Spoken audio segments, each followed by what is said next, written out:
Masculinity.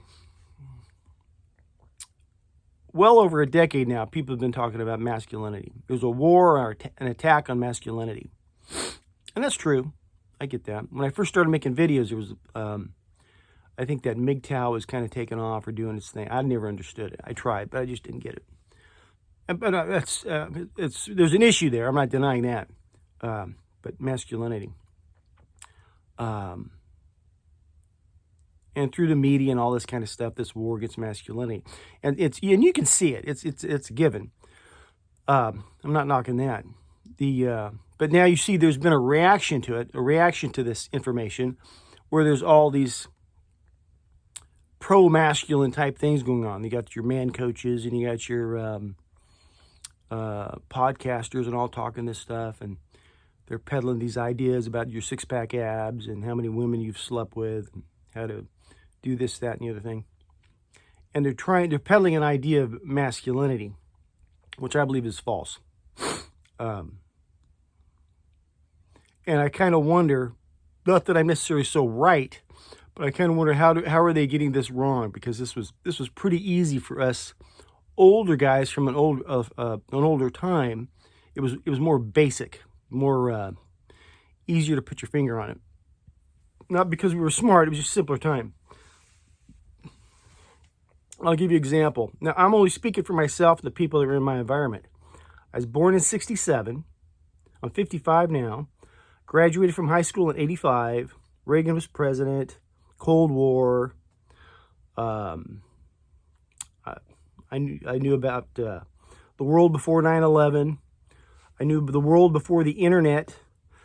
I also knew what the world was like before the nuclear bomb went off, and that would be the gang rap, the TV show Friends, which is devastating on our culture, and Sex and the City. And I'll explain that in a bit. But before all that, I've seen all this stuff change or whatever, the change it brought. But masculinity, when we were growing up, and it's just like once you pretty much had to be out of school. If you're in school, if you're under 18 or going to college, people knew, well, you're going to school. But you were going to be judged according to a standard. Doesn't mean you had to participate in these things, but you would be judged against it. The first one was, are you employed? Are you employable? Okay. If it was midday and you were walking, if you're 19, 20 years old and you're walking down the street and it's 11 o'clock in the morning, someone might think, why isn't he working? What's that guy doing? If someone saw you, sleeping on a park bench and you're stoned or drunk, someone would say, well, this guy's obviously not employed. So you're going to be judged against that standard. This is some kind of loser over here. This guy's got a problem. Okay. Because there ain't no way this guy's employed. And so that was a standard you had to be lived by. It doesn't mean you had to go out and get a job, but it's the standard that was going to be brought upon you. The second thing was a husband. You were expected at some point to become a husband. You would or at least have the potential to be a husband, a successful one. Bring home the bacon, assume your position of the financial responsibility, all the responsibilities. If anything goes wrong, it's your fault. But you were, if someone saw you, they think, well, is this guy employed? Yeah, he looks employed. He's got a job at the whatchamacallit. And could he be a husband? And that wasn't an easy one to figure out. But if you were doing something that wasn't husband material, you're going to be judged against that. Well, this guy's not going the right direction. Then the third one, was to raise a family. You've obviously got to have a job. You obviously got to be a husband, have a wife, and now you're going to raise kids and raise them properly. That was the third part of the standard. Someone will look at you and judge you against that standard. Employed, husband material, could he raise a family? Okay. I did not get married. I did not have kids. But I was still held to, according to that standard, that I had to walk in such a way that I would appear to be employable, gainfully employed, husband material, and could raise a family. And even in my mind, as well as my peers around me, we wanted to be seen as someone, whether we were or not. You wanted to appear to be employable, husband material. Yeah, I could get married and do all that, and then be able to raise a family. And most guys, yeah, sure, I could be a father. I could raise kids, whether we could or not, and whether we did or not. That's the standard we were held to. Okay, so if you walked into a situation, or you're talking to someone, typically maybe an adult or someone older, or whatever the case was, they were sizing you up continually. This was the theme. Are you employed, employable? Are you husband material? Can you raise a family? So whatever you're doing during your day, if you're out partying all night, someone would think, well, you might not be able to work tomorrow. That's not good. So this is not a good thing that you're doing. If he's married, she ain't going for this. Or no one's going to marry him if he's acting like this. So you had that going against you. Well, if he was a father, his kids would be at home. He needs to go to work, bust his tail, bring home the bacon, bring home the resources. This guy's out partying all the time.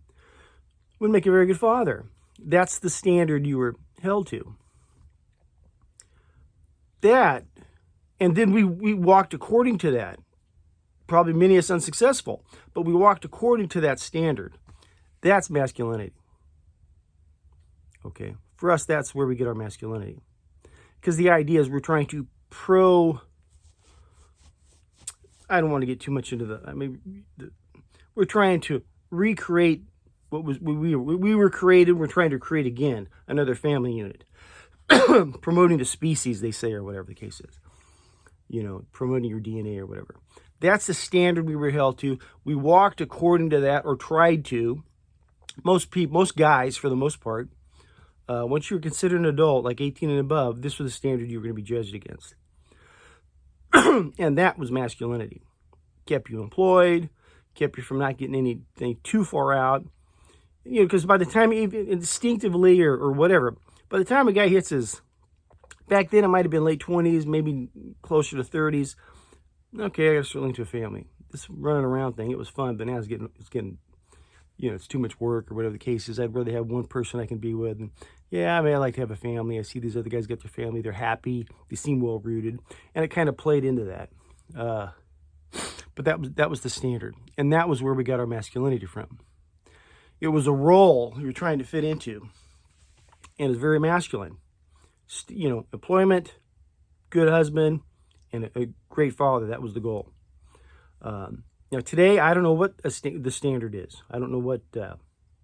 I know that the younger guys today have wildly different priorities. The things they're concerned about, which is good to be concerned about something. They are actually, I'll say this about the younger guys, they are considerate, but really to the wrong things. Very considerate about how people, are going to feel or think of this, that. Every darn thing. Most things just take care of themselves. But their priorities were vastly different than what I was raised with. And for whatever reason. And I bring up Friends, Sex and the City, and rap. Because if you looked up to those lifestyles and you started to want to walk in those ways, you didn't meet the standard. None of the guys in Friends, most people realize this, when you watch the movie Friends, the women were strong and made all the difference, made all the decisions. The men were idiots. Maybe they were employable, but they weren't husband material, they weren't father material. So if you were a guy and you kind of aligned yourself with that, it looked cool to you, you didn't meet the standard. Rap music, gang rap. I'm not going to use the language, but this was not employed material, father-like material, husband-like material. They lost on all three standards. So if you aligned yourself with that, you didn't meet our old standard. Sex in the City, the women blew out the standard.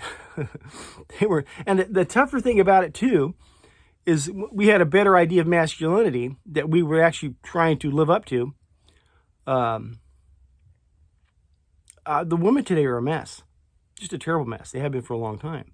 So now, if you're one of these guys and you're following that standard, I'm gainfully employed, I'm husband material, and I know I can raise a family, you really got to vet your partner, the woman in this scenario. Because now you're a target.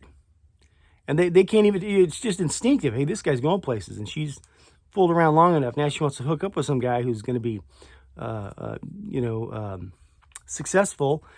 And you got to be very careful if you're that guy, because if you can walk to this standard even somewhat, you're a magnet for women.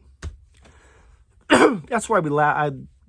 The guys, I know we laugh at this thing about these guys talking about dating and everything. If you walk the walk, you are a magnet for women. It's not about your looks, it's not about your six-pack abs or the car you drive. If you met that standard, but now here's what the magnet is.